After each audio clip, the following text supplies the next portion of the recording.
நீங்கள் பழைய ஏற்பாட்டு காலத்தில் ஆசரிப்பு கூடாரத்தில் ஆசாரனுடைய வஸ்திரத்தை பற்றி கூட ஆண்டவர் பேசும் பொழுது இதை மிகவும் முக்கியப்படுத்துகிறார். என்னவென்று சொன்னால், உன்னுடைய நிர்வாணம் ஒன்றும் காணப்படாதபடிக்கு ஆசரிப்பு கூடாரத்தில் ஒரே சமநிலையில் தான் தரையை உண்டு பண்ண சொன்னார் ஒழிய அதில் ஒரு படிகள் கூட இருக்கக்கூடாதுன்னு சொல்லிட்டார். படிக்கட்டை வைக்காத.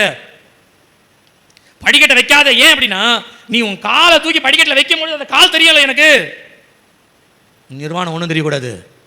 ஒருவேளை நீ நடந்து போகும் பொழுது காற்று அடிக்கும் பொழுது இந்த அங்கியானது என்ன பண்ணும், கொஞ்சம் இப்படியும் அப்படியே ஆடுறதுனால கொஞ்சம் அங்கி தூக்கிறோம் பாரு, தூக்காதபடிக்கு மாதுளம் பழங்களையும் மணிகளையும் வச்சு அதை அப்படியே தரையோட சேர்த்துக்கோ. நீ நடக்கும் பொழுது அந்த மணிகளும் மாதுளங்களும் முட்டும் தரையோட சேர்த்து சத்தம் வரும், நீ ஜீவனோடு கூட இருப்பாய்.